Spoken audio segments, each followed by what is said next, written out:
Sir Derek Alton Walcott was a St. Lucian poet and playwright. He received the Nobel Prize in Literature. In addition to winning Nobel Prize, Walcott also received many awards. A Far Cry from Africa Walcott की द्वारा लिखी गई एक poem है जहाँ पर उन्होंने African और ब्रिटिश कॉलोनाइजर्स के बीच हुए संघर्ष को दर्शाया है अपने कलम से। डेरेक वॉलकॉट की poem a far cry from Africa Kenya में माओ माओ रिवॉल्ट के दौरान सेट की गई है, जब native Kenyon people British colonial rule से इंडिपेंडेंट होने के लिए लड़ाई कर रहे थे। रिवॉल्ट में दोनों पक्षों में बहुत ही वायलेंस हुआ था। नेटिव केनियन लोगों को किक्यू कहा जाता है।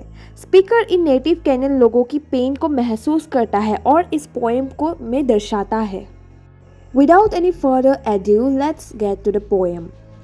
A wind is ruffling the tawny belt of Africa, Kikuyu, quick as flies, batten upon the bloodstreams of the veldt. Corpses are scattered through a paradise. Only the warm colonel of carrion cries, waste no companion on this separate dead. Statistics just justify, the scholars says, the salience of colonial policy. What is that to the white child hacked in bed? To savages expendable as Jews? Poem की starting Africa के savanna grasslands में होती है, जहां लंबी घास में हवा के झोंके पड़ रहे हैं। इस घास की जो एक बड़ी सी लेयर बनी हुई है, उसकी तुलना पोएट किसी जानवर के खाल से कर रहे हैं। टॉनी पेल्ट का मतलब है कि गहरे पीले रंग का खाल। हो सकता है कि घास पीली रंग की हो गई होगी और इसीलिए इसे टॉनी कहा गया है। पहली दो पंक्तियाँ किकुयू को एड्रेस करती है। ये केन्या की सबसे बड़ी ट्राइब्स में से एक है। वो केन्या से बाहर निकालने के लिए अंग्रेज़ों से लड़ रहे हैं। उन्हें क्विक एज फ्लाइज होने के रूप में डिस्क्राइब किया गया है। फिर नेक्स्ट लाइन में वेल्थ यानी कि वैलीज की बात की जा रही है। तो पोएट वेल्थ को कंपेयर करते हैं स्वर्ग से यानी पैराडाइज से। और गजब की बात तो यह है कि वो एरिया लाशों से भरा पड़ा है, फिर भी पोएट इसको स्वर्ग से कंपेयर कर रहे हैं। फिर एक वर्म यानी कि एक कीड़ा डेड बॉडीज़ को इग्नोर करने के लिए बोलता है, क्योंकि उसके लिए वो बॉडीज़ की कोई वैल्यू नहीं है। ये कीड़ा उन अंग्रेज़ों का एक रेफरेंस है जो नेटिव डेड लोगों को इग्नोर करते हैं। इस दौरान स्कॉलर्स और रिच वाइट लोग स्टैटिस्टिक्स का एनालाइज करते हैं और दूर से बैठे हुए एक रिपोर्ट बनाते हैं इन डेड लोगों के ऊपर। पोएट ये कहने की कोशिश कर रहा है कि किक्यू लोगों को सैवेज दिखाने के लिए कॉलोनाइजर्स अपने कलेक्ट किए गए डेटा को यूज़ करते हैं और इन डेटा में थोड़ी सी हेर फेर करते हैं ताकि वो इन ट्राइबल लोगों को सैवेज दिखा सके।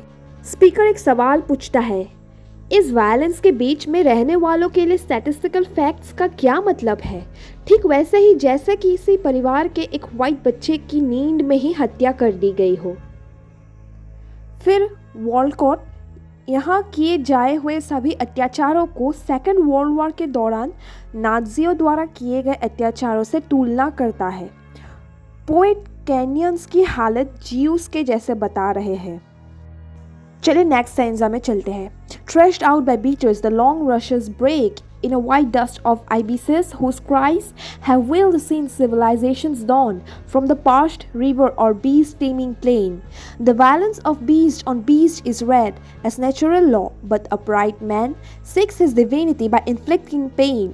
Delirious as these worried beasts, his wars dance to the tightened carcass of a drum, while he calls courage still that native dread of the white peace contracted by the dead. Poet यहाँ किसानों की बात करता है। किसान एक फसल को काटते हैं और घास के लंबे स्ट्रैंड्स आधे में ही टूट जाते हैं।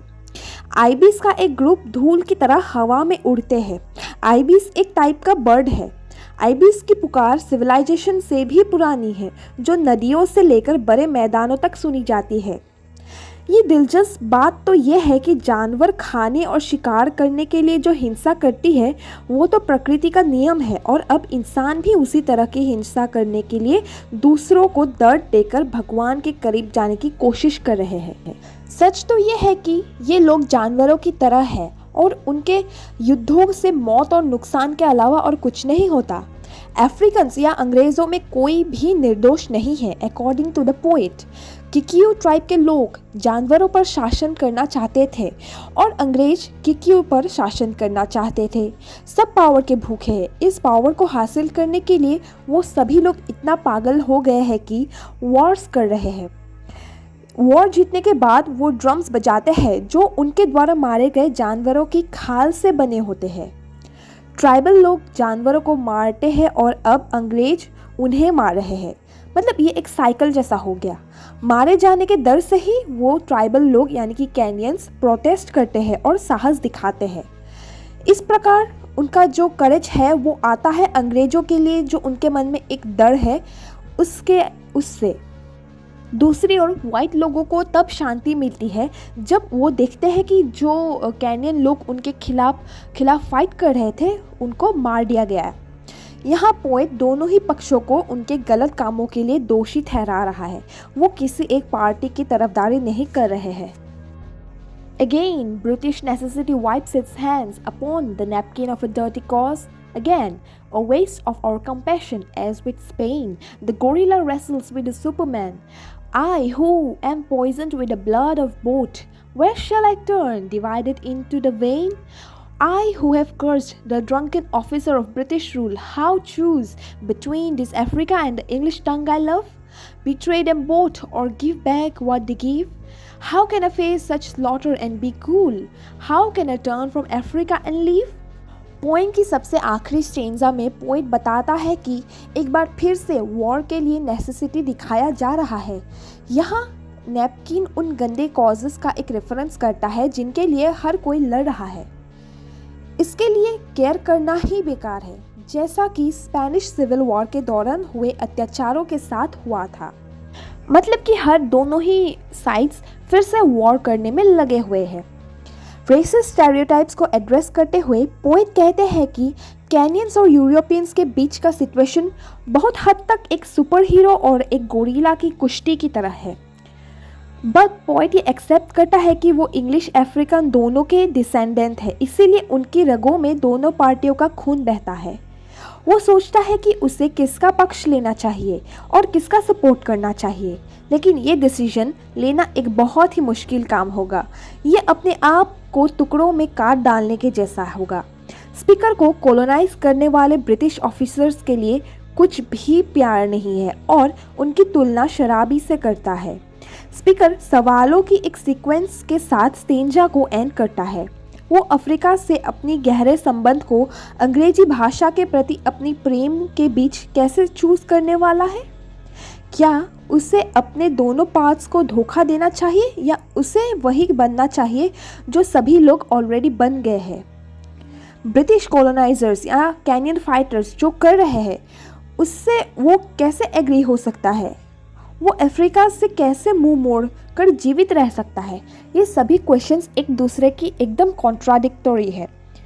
मतलब पोएट अभी बहुत ही एक ऐसी सिचुएशन में है कि वो अफ्रीका को भी सपोर्ट नहीं कर सकता और यूरोपियंस को भी सपोर्ट नहीं कर सकता और वो एक दुविधा में पड़ गए हैं।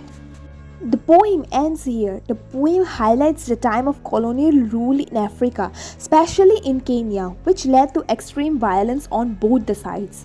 I hope you guys understood this poem nicely.